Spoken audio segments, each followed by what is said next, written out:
মাননীয় শিক্ষামন্ত্রী আমার কয়েকটা প্রস্তাব একটু শুনবেন। সব ফেল করে করুন, সব ফেল করলেও সমস্যা নেই। সিসি ক্যামেরা ওনারাই বন্ধ করে রাখবে, ওনারাই নকল সরবরাহ করবে। আমি সস্তা জনপ্রিয়তা নেওয়ার জন্য আসিনি। আপনি আজকে গিয়ে সার্কুলার জারি করবেন, আপনাকে প্রথমে সিদ্ধান্ত নিতে হবে জিপিএ বন্ধ করে দিতে হবে। আপনি যেভাবে পাস করেছি আপনি আমার ওই ফরম্যাটে ফিরে দেন। সামনের লাইনে যারা শিক্ষা প্রতিষ্ঠান প্রধান বসে আছেন, তিন লাইনে যারা, এই সমস্ত শিক্ষা প্রতিষ্ঠানে কিন্তু আমরা ভর্তি পরীক্ষা নিয়ে ছাত্র ভর্তি করি, মেধা যাচাই করি, এবং এই সমস্ত শিক্ষা প্রতিষ্ঠানে যখন আমরা শিক্ষক নেন সেটাও কিন্তু হাই কোয়ালিটি যাচাই করে নেন। আমি এই কথাটা এই কারণে বলছি, আমি কিন্তু পুষ্টিহীন একটা ছাত্র, অনগ্রসর পরিবারের ছাত্র। আমি গ্রামে পড়াশোনা করেছি। তো পিছনের দিকে যারা বসে আছেন, এই সমস্ত স্কুল কলেজ মাদ্রাসাগুলোতে কিন্তু পুষ্টিহীন ছাত্ররা বেশি পড়ে, অনগ্রসর পরিবারের সন্তানরা বেশি পড়ে। ওরা কিন্তু ইচ্ছা করলেও আপনাদের মতো ফলাফল করে দিতে পারবে না। আমি নিজেও টিচারই করেছি।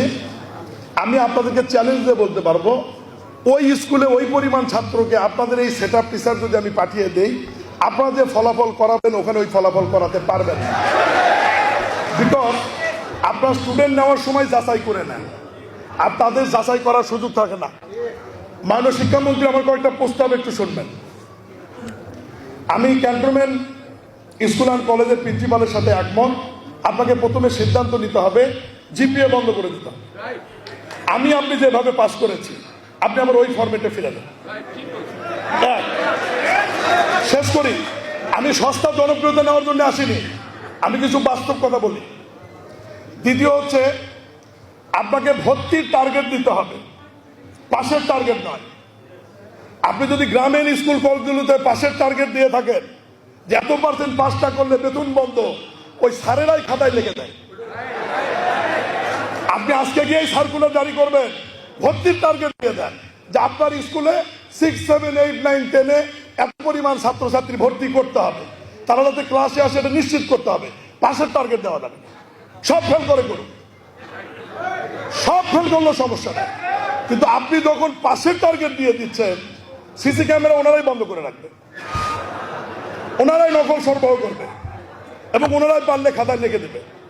কারণ টার্গেট অনুযায়ী যদি পাস করাতে না পারে, ওনাদের তো বেতন আপনি বন্ধ করে দেবেন।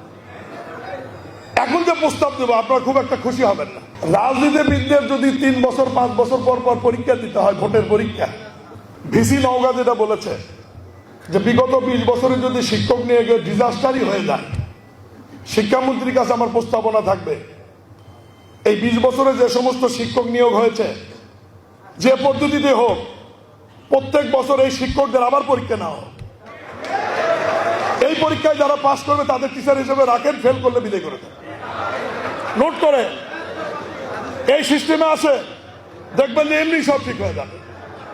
এখন আর তালি নাই, প্রথম তালি দিয়েছেন।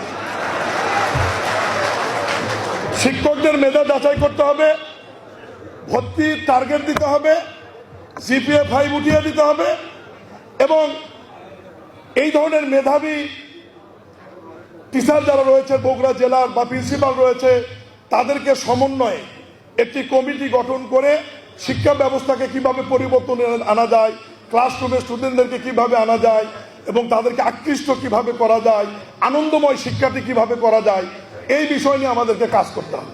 শিক্ষকদের 100% অ্যাসোসিয়েশন এবং পলিটিক্স বন্ধ করে দিতে হবে। শিক্ষকরা কোনো রাজনীতি করতে পারবে না, শিক্ষকরা কোনো অ্যাসোসিয়েশন করতে পারবে না। সরকারি চাকরিদের মতো তাদের এই ব্যবস্থার মধ্যে নিয়ে আসতে হবে, তাহলেই দেখবেন সবকিছু কন্ট্রোলে থাকবে।